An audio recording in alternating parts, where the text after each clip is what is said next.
फिर रामू थोड़ा ही आगे जाता है और तालाब के पास पहुंच जाता है। कहाँ है मटका, कहाँ? अरे ये रहा, तालाब के बीचों बीच धन से भरा हुआ मटका।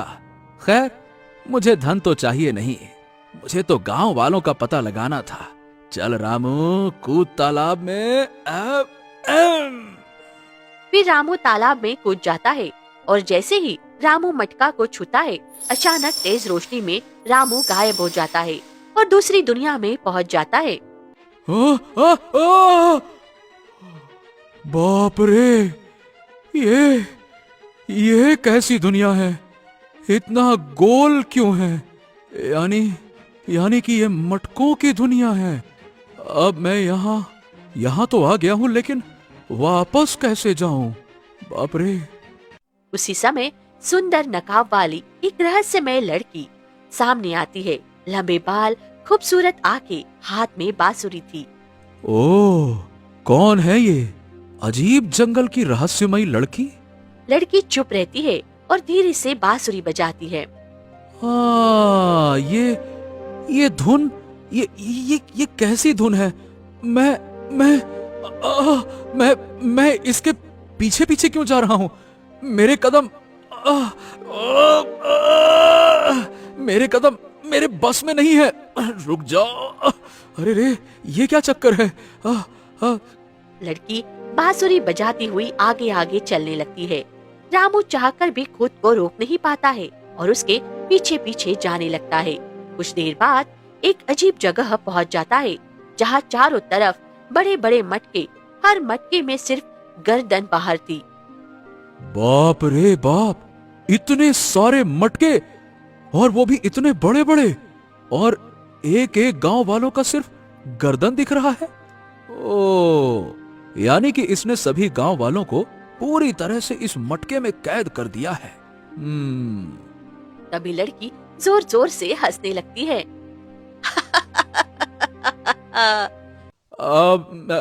तो तुम कौन हो, और इन गांव वालों को तुमने मटके में क्यों कैद किया है, और इनकी सिर्फ गर्दन क्यों दिखा रही हो? शरीर कहाँ है?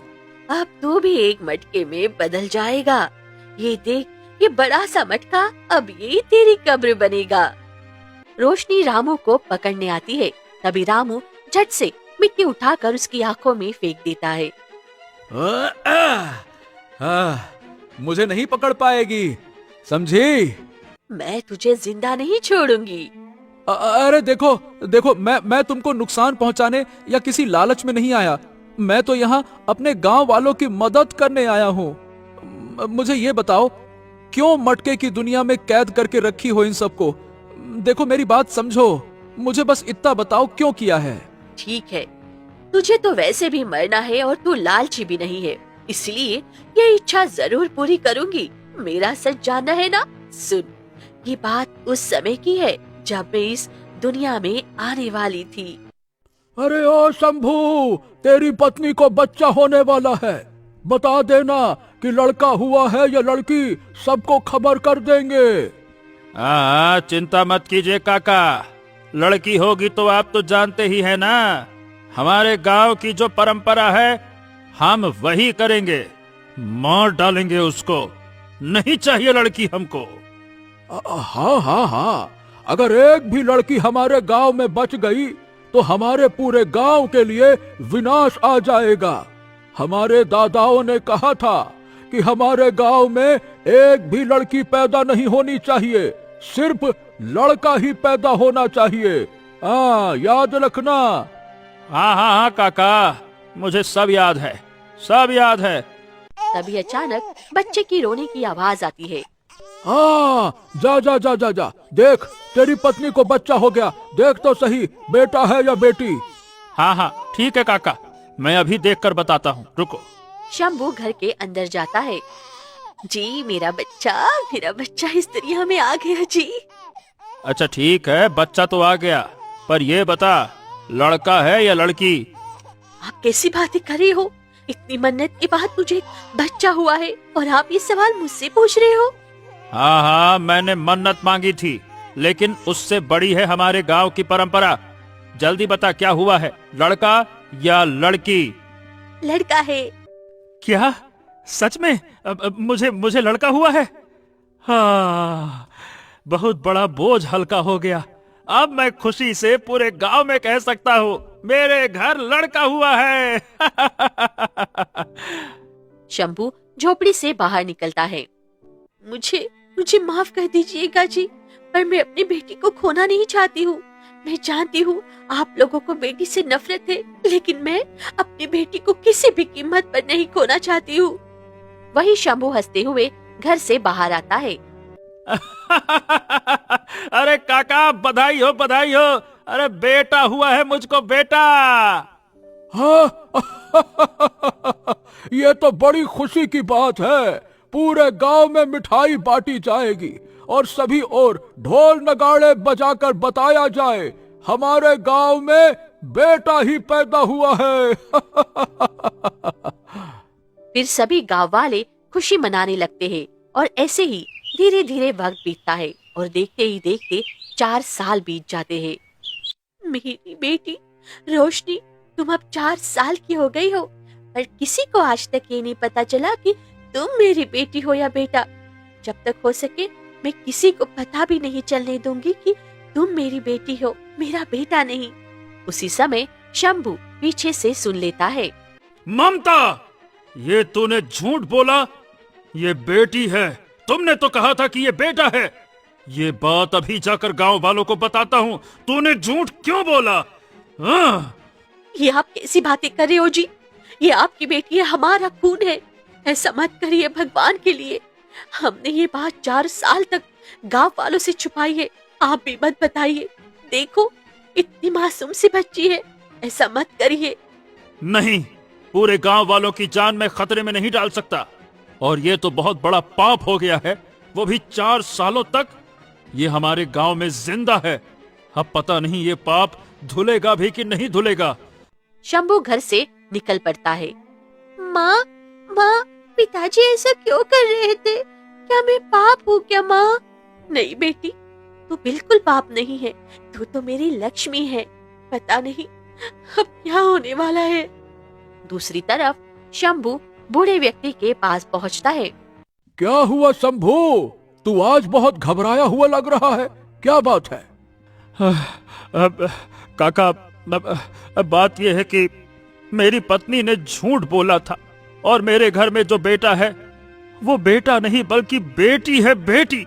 उसने सबसे सच छुपाया और बल्कि मुझसे भी ये सच छुपाया।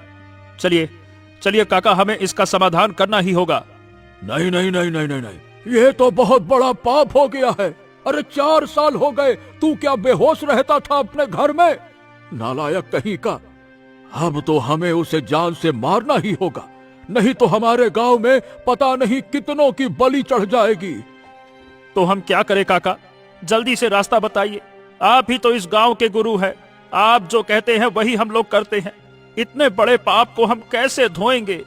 तो देखो, हम इसे ऐसी सजा देंगे कि इसके बाद कोई भी इस गांव में बेटी पैदा करने से पहले 100 बार सोचेगा। हम इसे आसान मौत नहीं देंगे। तुम्हारी बेटी को हम एक जादू के मटके में कैद कर देंगे और तालाब के किनारे छोड़ देंगे, जिससे तुम्हारी बेटी तड़प तड़प के मरेगी और उसकी चीख सुनकर गांव की सभी औरतों के दिल में डर बैठ जाएगा। हाँ, तो वो हमसे आगे भविष्य में कभी सच नहीं छिपाएंगी। हाँ, ठीक है काका, जैसा आपको ठीक लगे वैसा करते हैं। लेकिन मटके में हम उतनी बड़ी बच्ची को कैद कैसे करेंगे? चिंता मत कर, मुझे जादू आता है। मैं उससे तुम्हारी बेटी को मटके में कैद कर दूंगा ताकि उसे कोई भी ना निकाल पाए। चलो अब चलते हैं, चलो। फिर सभी गांव वाले शंभू, बूढ़ा व्यक्ति ममता के घर आते हैं। आप लोग यहाँ से चले जाइए, यहाँ से। मैं अपनी बेटी को किसी भी कीमत पर नहीं दूंगी।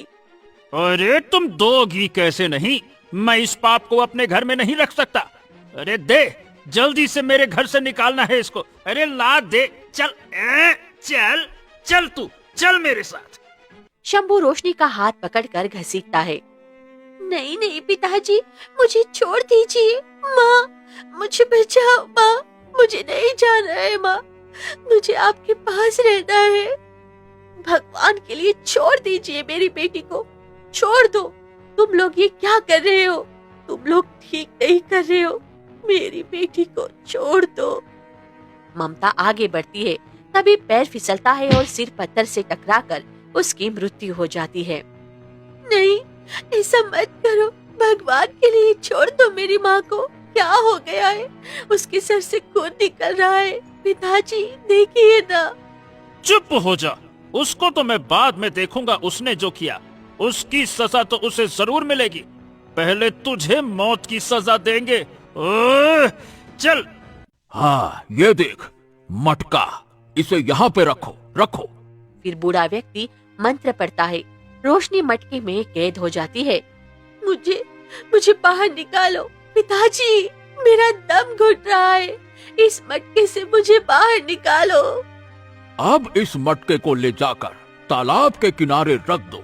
वहाँ पर 2 दिन तक ये इसी तरह से मटके में रहेगी तो खुद ही दम घुटने से मर जाएगी। ले जाओ इसको। शंभू मटका तालाब किनारे रख देता है।